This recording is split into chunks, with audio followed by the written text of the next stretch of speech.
So you guys want to install solar panels, you want them to power up lights in your house, but you also are concerned about when the sun's not out. You don't want your lights to turn off. I'm going to show you the perfect option for getting around that. So as you guys seen in the past, I showed you this in other videos, my VFXR 3648 Outback power inverter. It has some awesome features, but the one I actually like the most is a feature called offset mode or GridZero. It utilizes GridZero mode, and what I'm going to show you requires this Mate 3S or Mate 3 to utilize that function. The Mate 3S is a newer version.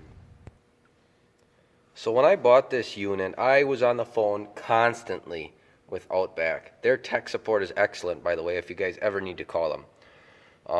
But this is kind of how I know this stuff, and also reading the manual. But tech support has some deeper info that the manual sometimes don't even spell out. But right here you can see my inverter is in a mode called GridZero. On here you can see voltage limits and transfer delays and connect delays. But the two that are most important to me are the DOD volts, which means depth of discharge, and the DOD amps, which is 27 amps AC. So in this mode, when I have the inverter running in this mode right here, what happens is that the transfer switch is always hooked up to the grid. So we are always on the grid all the time. There's no transfer delay unless the grid loses power. So that's a neat feature right there in itself. If the grid loses power, we are going to transfer over to batteries only. If the grid doesn't lose power, the transfer switch is always connected to the grid. The first about 100 to 200 watts come from the grid, no matter what. That is how this mode works. The first 100 to 200 watts comes from the grid. So if you have just a few little lights, this mode's not really beneficial to drain your batteries because them few lights might not pull 100 to 200 watts. But like me, I have my freezer, my fridge, my lights, all hooked up to this unit right now. So you can say, well, what happens if your batteries get low? That's why this option is awesome, because the first 100 to 200 watts are pulled from the grid. Anything above and beyond that my house uses will start to mesh my batteries. It'll actually invert in phase with the grid utility power. It'll invert and add that power on. So we can see here, I'm going to go to my home page. You can see here, I'll keep going up. My batteries right now are at 49.2 volts. It says that my load is at 0.2 kilowatts or 200 watts, and I am inverting 0.1 kilowatts. So about average, I'm using about 100 watts from the grid and 100 watts from my batteries. So you see that first 100 watts or 200 watts, somewhere in that range, has to come from the grid. This also is a beneficial mode because that, let's say I have a compressor startup on my freezer, that high inrush that my batteries or my inverter sometimes can't handle. Well, remember, it's hooked up to the grid. The grid can take all them inrushes.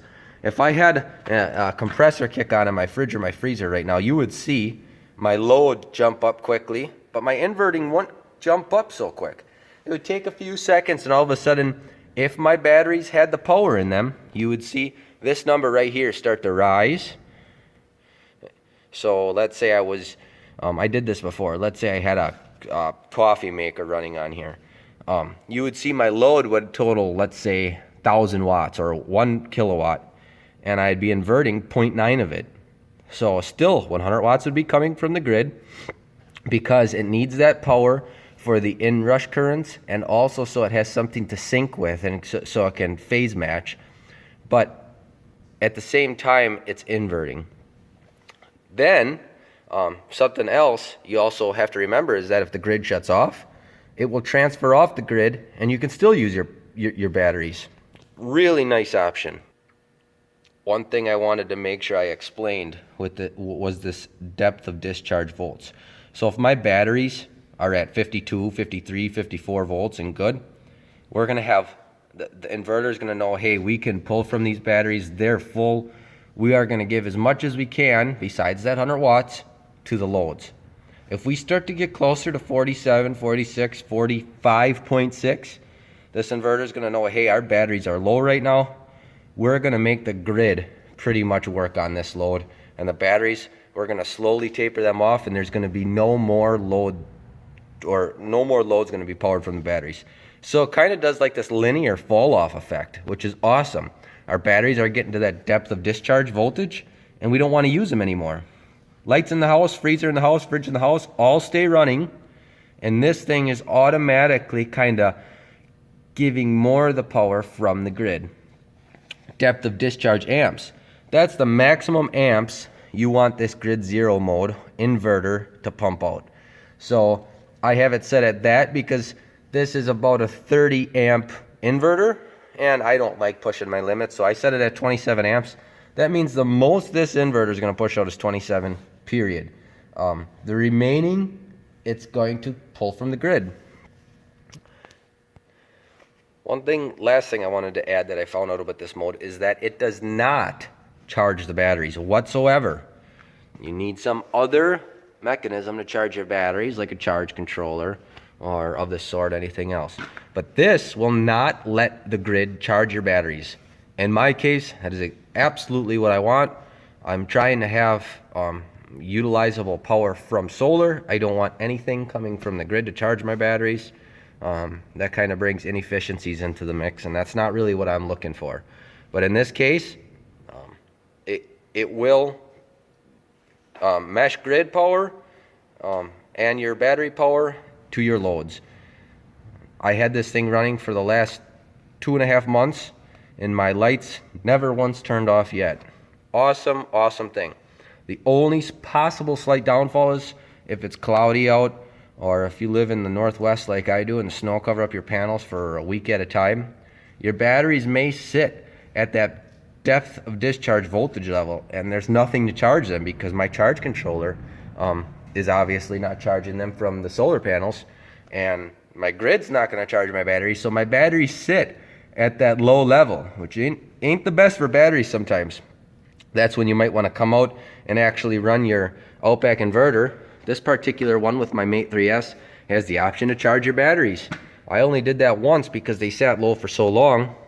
It's just not good for your batteries to sit at a low level for a long, long time. And because it was cloudy for so long through the winter months, I had to come and run my batteries through a charging cycle. Well, that's about it with this mode. If you guys have any questions at all, I mean, I've been through this thing up and down. If you have any questions, let me know. I enjoy some feedback, or possibly subscribe if you guys want some more info on anything electrical. Thanks a lot.